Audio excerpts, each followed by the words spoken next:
They laughed when the human brought out the blender. In a palace where taste was dictated by molecular charts and flavor matrices, his simple smoothie was dismissed like a child's toy. But when the alien princess tasted the swirl through a crazy straw, something changed, and by the time the queen took a sip, the royal kitchen would never be the same. Before we dive in, tell us in the comments where you're watching from. And if unexpected stories like this one make you smile, hit that subscribe button.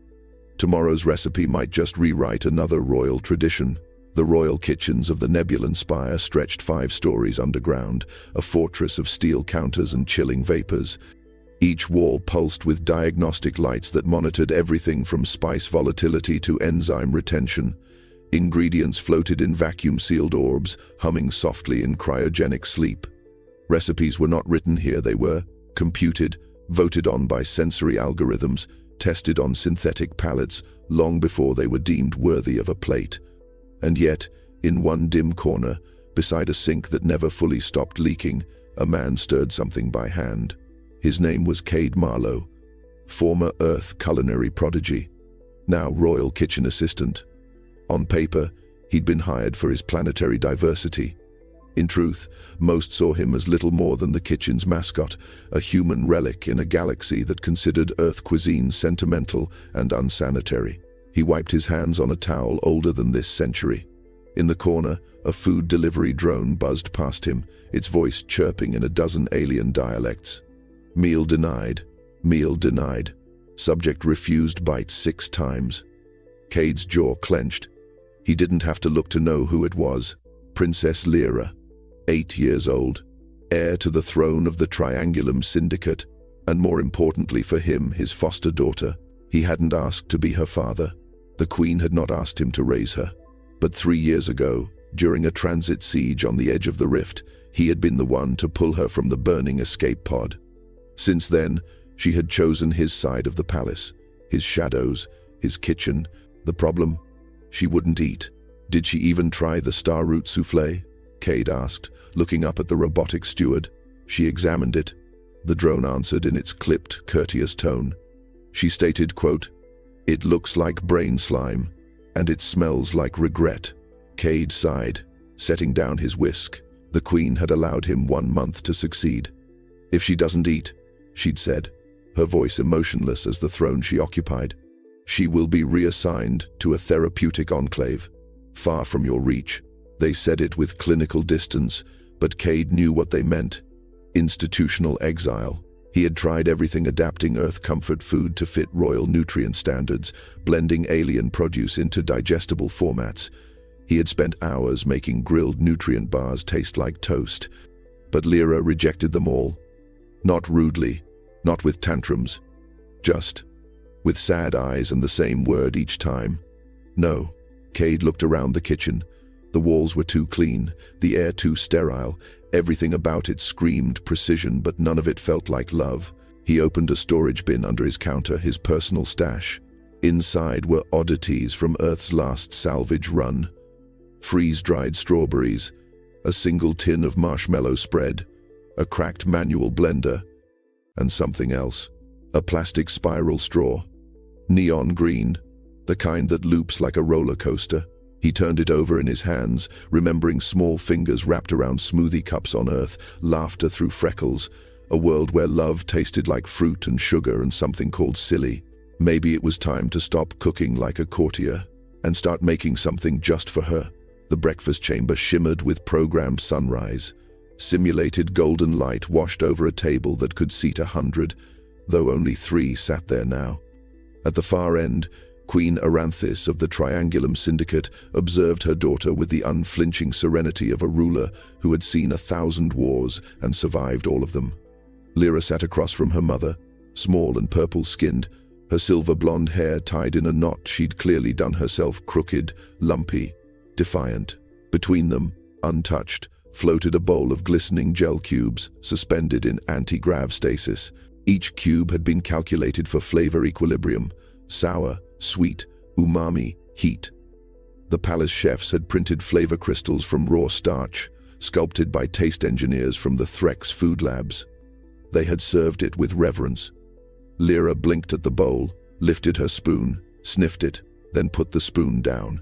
"No," she said softly, a single syllable. Not rude, not emotional, just quiet resignation. The queen did not scold her. She only tapped twice on the side of her chalice, signaling the servers to remove the dish. A polite refusal, not of the child, but of the failure.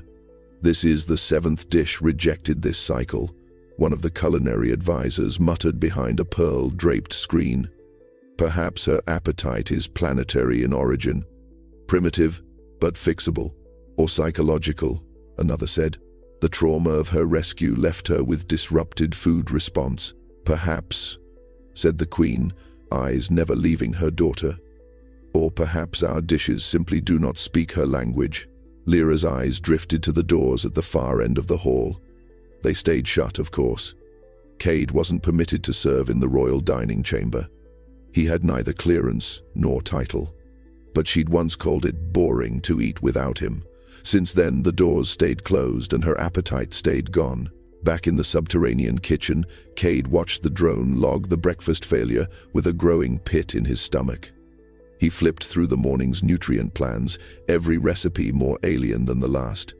There were dishes that reacted to your DNA, plates that changed color based on blood iron levels, even cutlery that whispered optimal chewing patterns.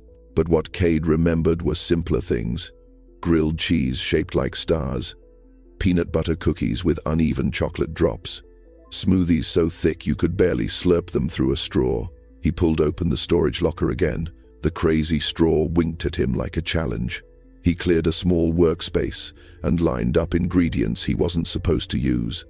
A pouch of zabra berries, banned from royal cuisine for staining tongues, a half-melted cube of fermented marsh root, and the last of his smuggled Terran vanilla pods.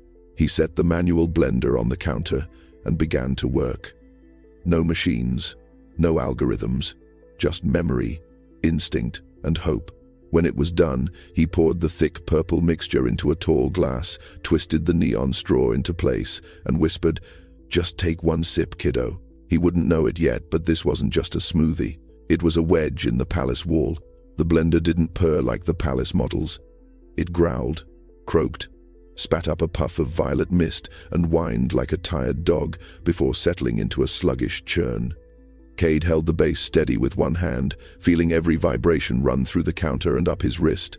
It wasn't efficient, it wasn't elegant, but it was his.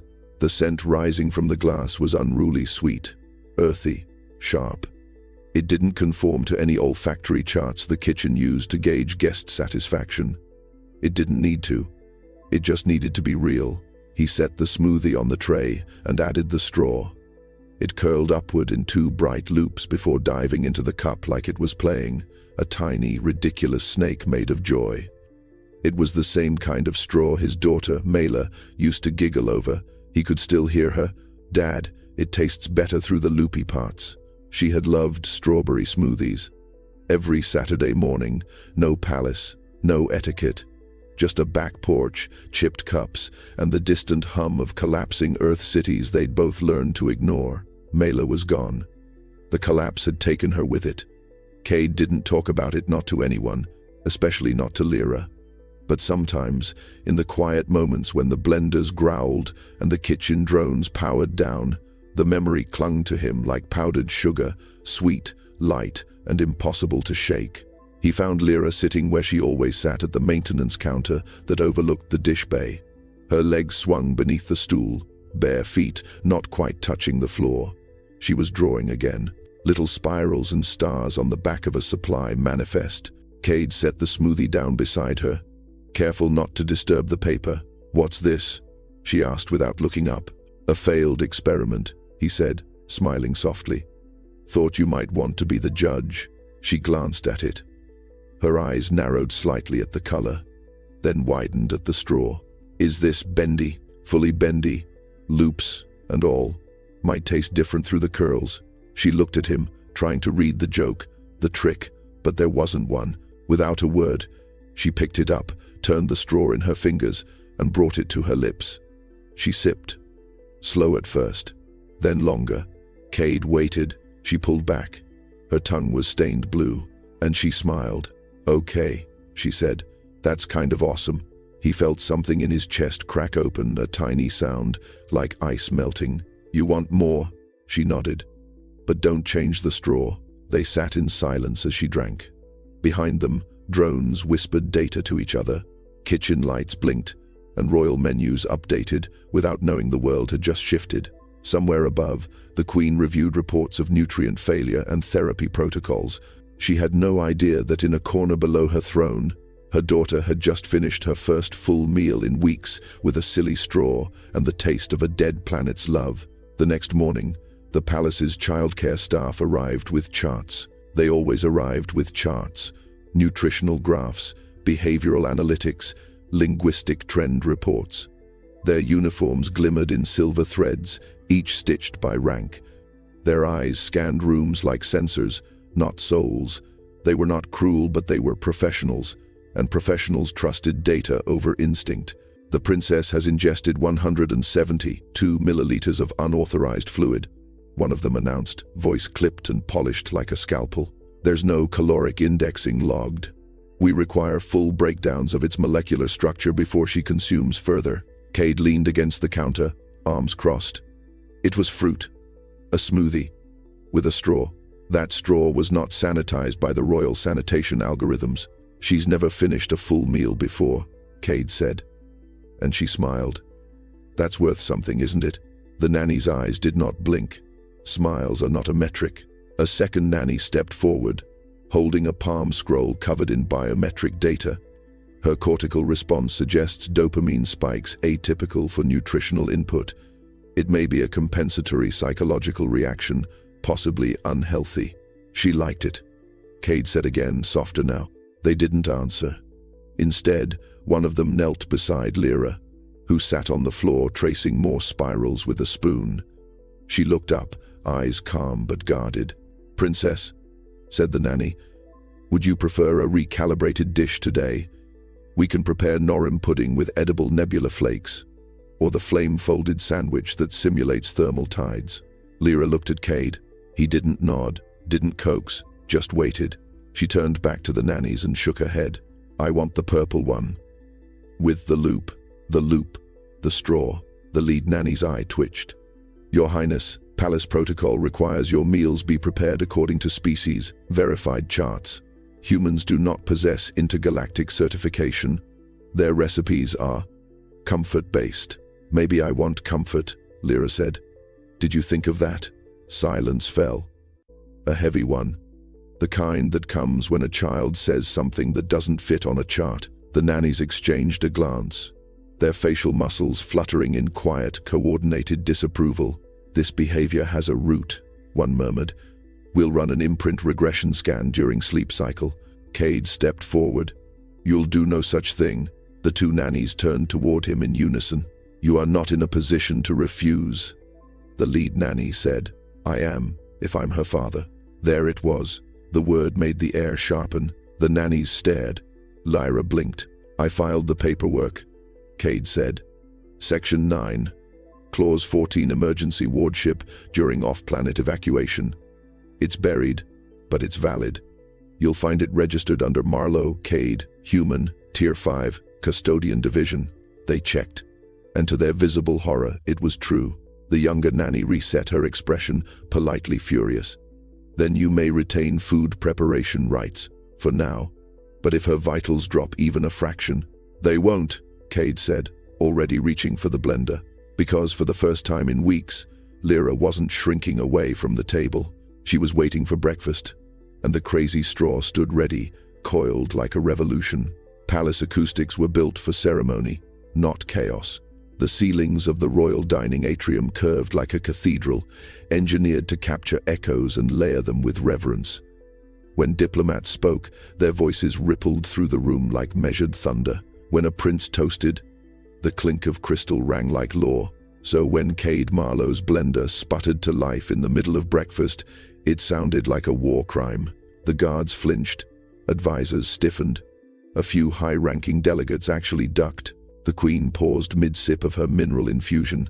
Her hand, which rarely trembled, stilled in the air. She lowered the cup and turned her gaze slowly toward the man at the base of the chamber, apron smudged, hair disheveled, standing behind a rusted, earth-made appliance and holding a smoothie glass like it was a peace offering. "My apologies, Your Grace," Cade said, projecting as best he could. "Had to use the old one. The palace blenders don't handle fruit like this." Silence. Crystalline, razor-sharp silence. The Queen leaned forward, her chin resting lightly on her palm. "Explain why you've brought breakfast equipment into the throne hall," Cade swallowed. "Because Lyra eats this. Because I couldn't wait another hour for authorization. Because if we keep delaying her meals until they meet protocol, she's going to stop trying." A ripple went through the advisors. Whispers. Sharp exhales. "You broke protocol," one of the senators hissed, his scales flushing a deep blue. Green. "Kitchen staff are forbidden from interrupting tribunal meals." "I'm not kitchen staff today," Cade replied. "I'm a father." Another silence. Heavier this time. Lyra stood at the edge of the platform, clutching the crazy straw with both hands. She hadn't moved since Cade entered. Not one step forward, not one backward. "She hasn't eaten in days," Cade continued. "Except for this ridiculous little drink. It's got nothing but berries, root cream, and maybe some vanilla she doesn't know about. No chemical simulations, no illusions. Just something that tastes like joy." He walked slowly up the dais stairs, the smoothie glass trembling slightly in his grip. One of the guards stepped forward, blade at the ready. He approaches the Queen unvetted, but the Queen raised a hand. The blade halted mid-air. "Let him," she said. Her voice was not loud, but the weight of it made the room fall still. Cade knelt, placing the glass gently on the marble beside Lyra. "This one's got the double swirl," he whispered. "Extra loop. You liked that yesterday." She didn't answer, just looked at him, then at the Queen, then back, and then, with the same quiet defiance that had defined every royal in the bloodline, she picked up the glass and sipped. A long, exaggerated slurp echoed through the throne room. A giggle escaped her lips. Not a whisper, not a cough. A giggle. The Queen blinked once and said nothing. Not yet, but she reached for her tablet and in silence opened a new file. Review, Informal Nutritional Impact, prepared by Marlowe C. By the next morning, the smoothie had gone viral. Not officially, of course. There was no press release, no culinary decree, no revision to the royal food logs. But in a palace where nothing happened without being seen, whispered, recorded, or analyzed, word of the smoothie with the crazy straw traveled faster than protocol could suppress. Lyra didn't just drink it again. She asked for it, loudly, and she did something else she'd never done during meals. She smiled before the first sip. The court noticed. In the private dormitories of the royal child cohort, other heirs began asking their attendants, "What's in her cup?" In the staff kitchens, janitors exchanged stories like gossip merchants. "He blended it by hand, I heard. With Terran berries, no less. Used a straw from earth plastic, if you can believe it." The lead chef of the second-tier culinary unit, Chef Ramaru, whose mouth had never once formed the word smoothie, requested surveillance footage of the throne room incident. When he saw the child slurp and grin, his face collapsed into a look no one recognized. Humility. "What flavor profile is that?" he muttered. "What joy algorithm replicates that expression?" The answer was none, because no algorithm had joy as a starting point. By midday, Cade found himself surrounded not just by pantry bots and nutrient clerks, but by 6 astonished chefs and 2 culinary liaisons who had never once stepped foot below the first floor. One of them, a tall woman with silver skin and a necklace of allergen beads, held a portable scanner over the smoothie like it was radioactive. "You didn't stabilize the texture," she said, scandalized. "Nope," Cade said, blending a second glass. "Let the seeds roam free." "You used whole fruit pulp?" gasped another, "with starch seeds still intact?" "Yup, and she liked that." Cade poured the mixture, popped in the ridiculous neon straw, and shrugged. She asked for extra loops this time. "So?" The chefs stared. One of them, a squat Zirin male with 4 hands, sat down heavily. "You defied over a century of culinary protocol." "She drank the whole thing," Cade said. The liaisons looked at each other, then back at the cup. One of them, nervous, pulled out a holo tab and began recalibrating the royal youth menu, quietly, just in case. And far above them, in her observatory suite, overlooking the inner courtyards, the queen watched everything through a single discreet lens embedded in a column. She saw the straw, she saw the smile, and she saw something that struck her far deeper than nutrition. She saw her daughter choose joy, not compliance, not politeness, joy. She closed the tablet she'd been reviewing. It was a document on royal diet regulations spanning 3 centuries. Then, without a word, she pulled out a fresh scroll and wrote one phrase: "Observe the human. Do not interrupt." Queen Aranthis did not rush. She never had. Rulers who moved too quickly gave people hope they could be chased. But in the aftermath of the smoothie, yes, it had acquired a name now. Like a small meteor that had punched through orbit, she moved with something rarer: intent.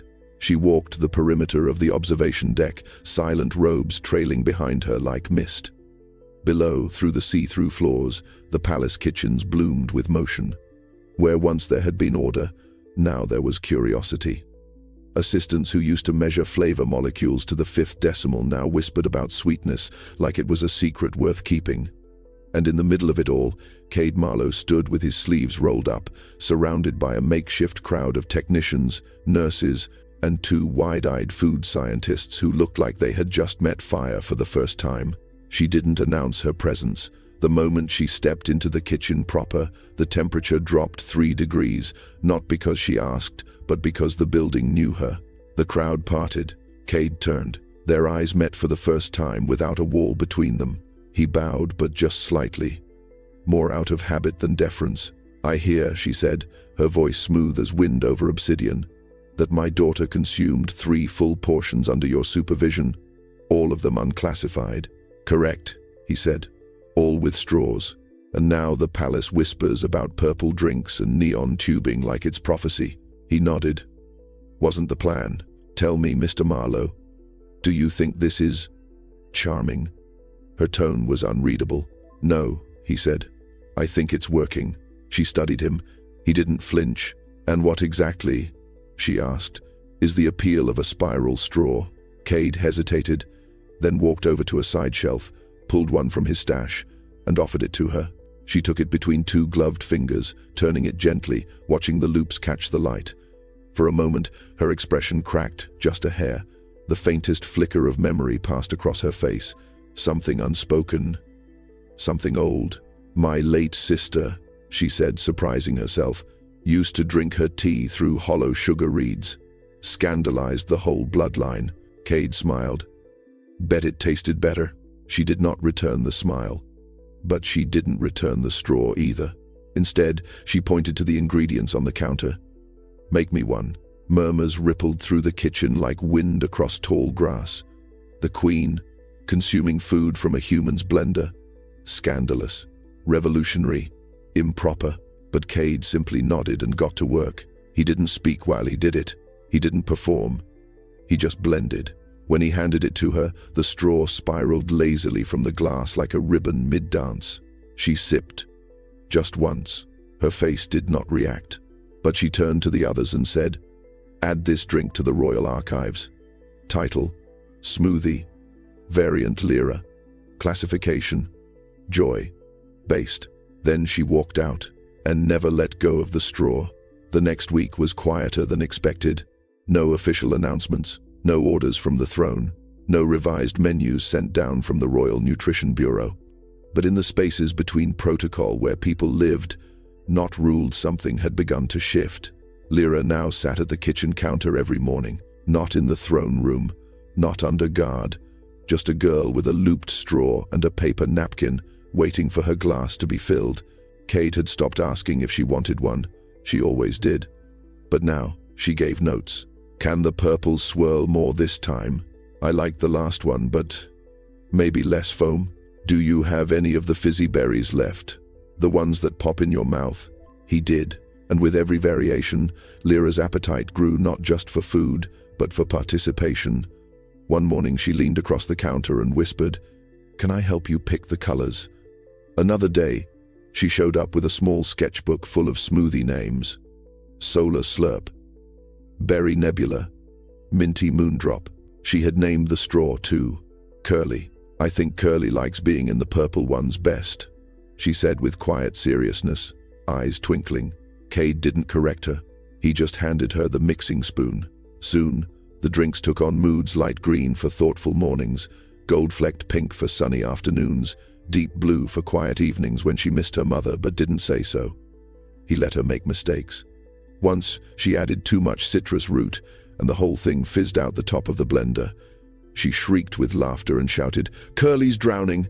Cade hadn't laughed like that in years. The kitchen staff started watching from the corners.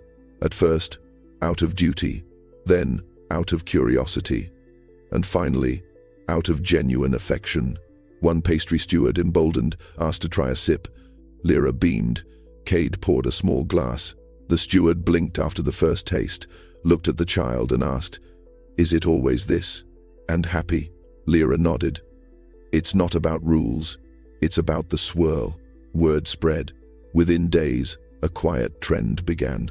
Servers in training began requesting emotion-based plating workshops. A junior chef tucked a looped straw into a custard as an inside joke, and it became a menu item.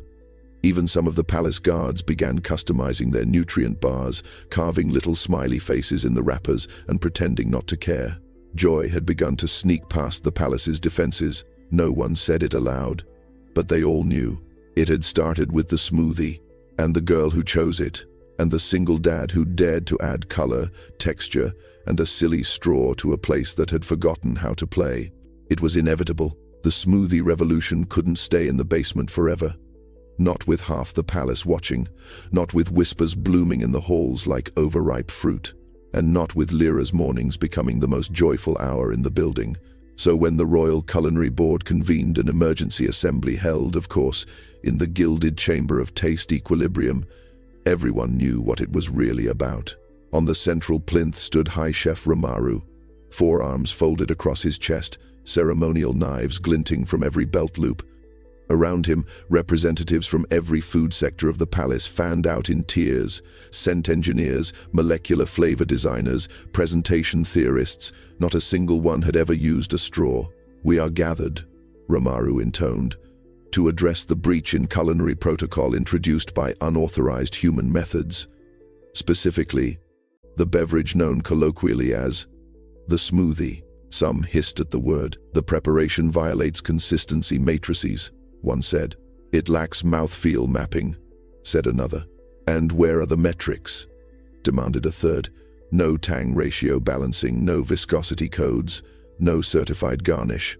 They turned toward Cade, who had been summoned but not invited. He stood beside a small table, wooden, unapproved, holding nothing but a blender, a pouch of berries, and a green spiral straw. Romaru fixed him with a stare. "What you've created may be charming, Marlowe, but this is not a cafe. This is the royal kitchen of the Triangulum Syndicate. Cuisine here is law." Cade didn't flinch. "Then maybe," he said, "the law needs flavor." The room erupted. Insult, blasphemy. Emotion is not seasoning, but one voice cut through it all. Lyra. She had entered without anyone noticing, silent as a whisper, and now stood at the back of the hall. Her face was calm.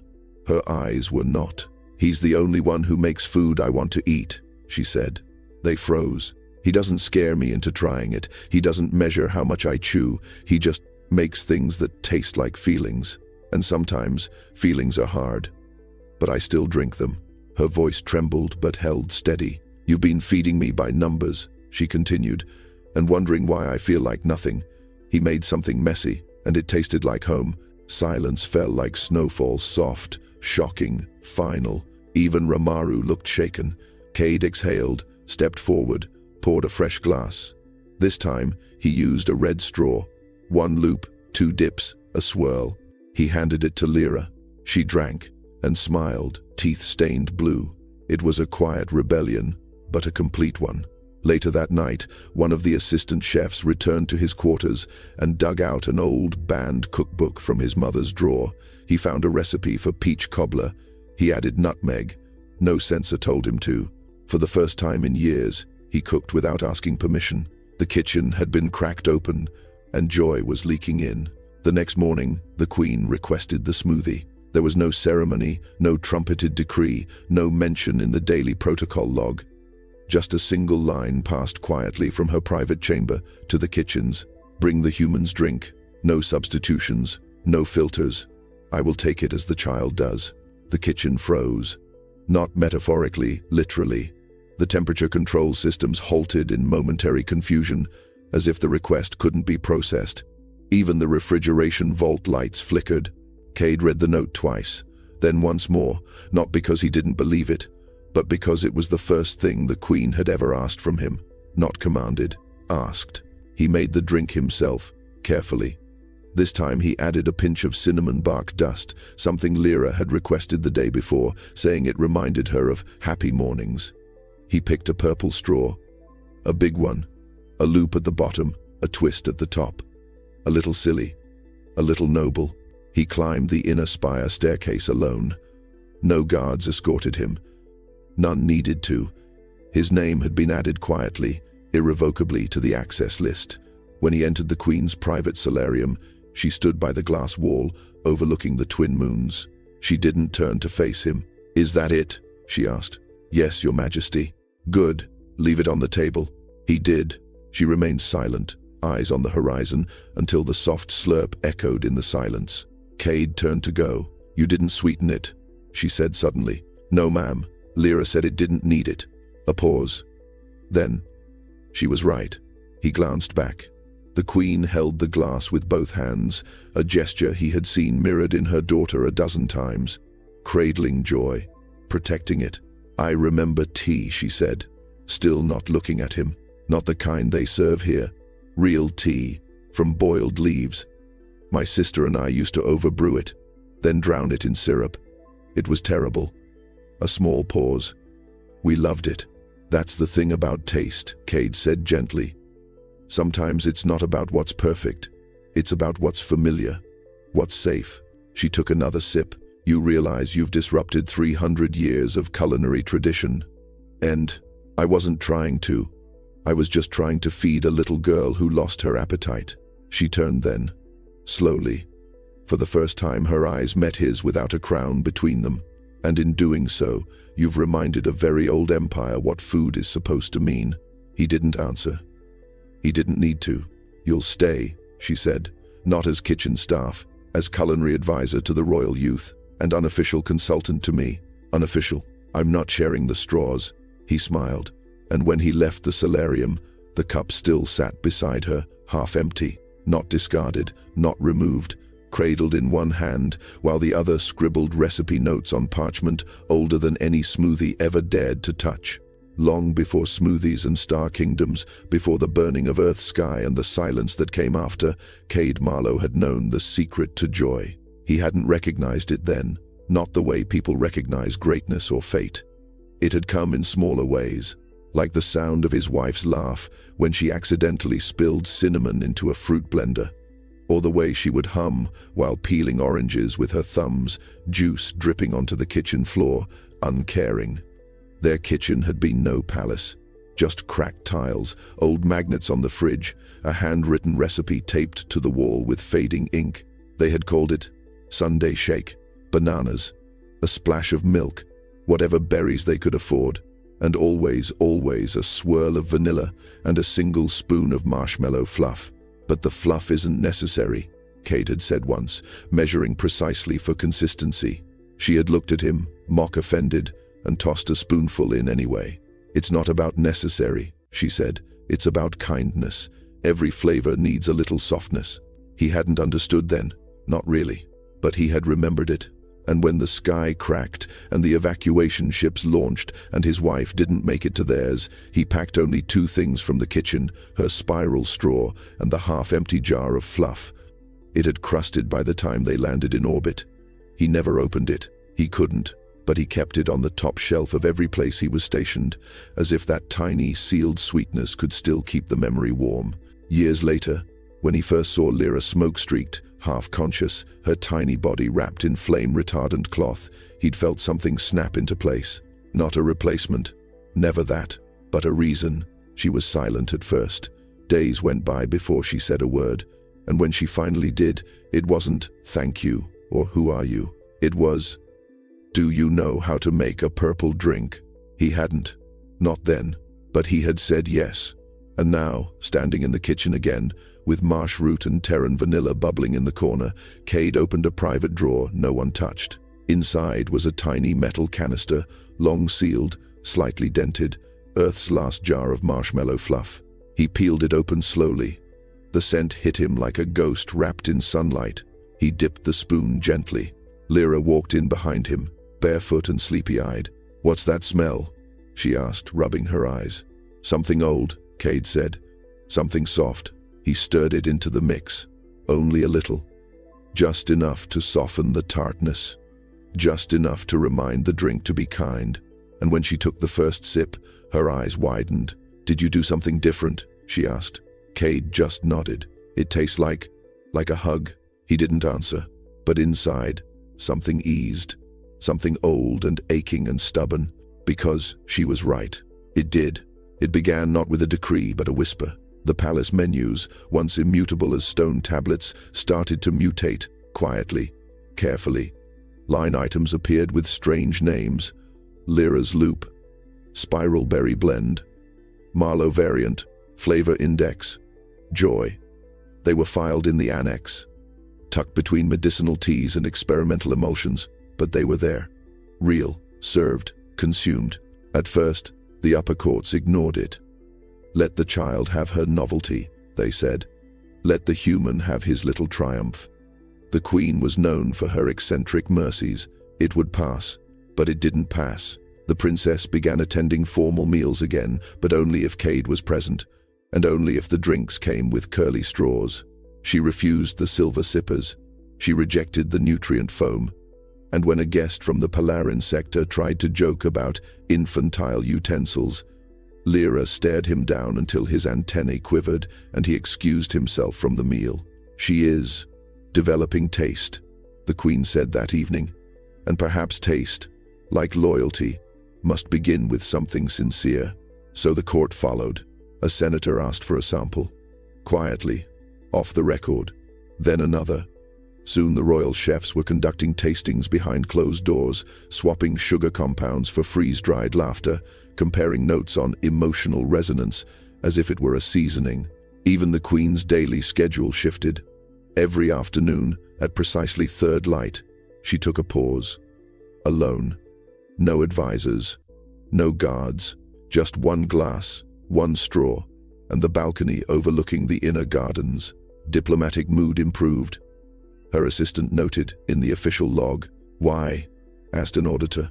"No comment," said the assistant. The guards noticed it too. Lyra skipped now. Where before she shuffled. She hummed while walking the halls, and most revealing of all, she had begun asking questions again. Real ones. What's this plant called? Why do people bow like that? Did Earth have 2 moons? Or just one? Cade answered all of them, even when they hurt. Even when the answers reminded them both of what had been lost.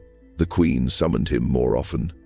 Sometimes for counsel, sometimes just to listen. Once, she handed him a parchment with 3 ancient flavor pairings and asked him, which of these might make a child smile? He pointed without hesitation, and she didn't ask why. That evening, the main dining hall received its first official update in over a decade. At the bottom of the royal children's menu, in elegant hand script, a new category appeared, Sips of Joy, curated by Princess Lyra and her culinary advisor, and beneath that, in smaller ink, all drinks served with option of looped straw. They laughed, of course. The nobles, the skeptics, the starch-stiffed bureaucrats. But they drank, and they smiled, because kindness, once tasted, is difficult to forget. The galaxy did not shift all at once. No empire ever does. But in the weeks after the smoothie became a fixture in the royal kitchen, something deeper began to move like tectonic plates beneath a polished floor. Slow, invisible, irreversible. At first it was just palace gossip, how the queen now preferred a drink that left a ring on her desk, or how dignitaries were politely requesting a Marlowe blend during negotiations. But then came the calm dispatch from the Zael Culinary Consortium requesting a formal recipe exchange. A food scholar from the Trellon Moons submitted a thesis titled Emotion as Ingredient, the Lyra Protocol, and in a small school in the asteroid city of Ven, a group of children stood in a line holding cups with their own curly straws, each one colored, shaped, and coiled by hand. Their assignment: invent a flavor that felt like hope. No one taught them to do that. They just heard the story, because by then, it had spread, about the girl who wouldn't eat, about the human who didn't give up, about the straw that curled like a smile through grief, and the drink that tasted like something you thought you'd lost suddenly returned. Cade never tried to own it. He still reported to the kitchens each morning, sleeves rolled, mop sometimes in hand. He still swept corners no one looked at, polished floors that glowed beneath diplomacy. But now, aides greeted him with nods. Young chefs asked for his opinion, and once, the queen herself had entered mid-shift, handed him a purple straw, and said, "This one's for when diplomacy tastes bitter." He kept it, never used it, just tucked it into the pouch where he once kept grief. As for Lyra, she grew. Her appetite stayed. So did her questions, her giggles, her new sketches of flavor spirals. She began blending her own drinks, adding ideas Cade had never thought of: chilled skyfruit, carbonated mint, a touch of spice to wake the sadness. Her straws got longer, her laughter louder, her voice steadier, and once, on a slow afternoon, she whispered to him, "Do you think joy can be taught?" He didn't answer right away. He just handed her a glass. The Queen's next public address included a line that stunned every system. "We must begin listening not only to what nourishes our power, but to what nourishes our children." It was repeated, dissected, hailed, condemned, but no one could deny. The Queen was changing, not because she'd been conquered, but because she'd tasted something she hadn't known she was missing. And so it was that the straw, a simple spiral, ridiculous and unfit for protocol, became a symbol across worlds, of joy in unlikely places, of flavor in forgotten corners, of a single dad who stirred more than just fruit into a cup. He stirred kindness, memory, softness, and with it, he reminded a star empire of something it had long forgotten, that sometimes the smallest loop can carry the biggest truth, and sometimes the straw really does break the chain.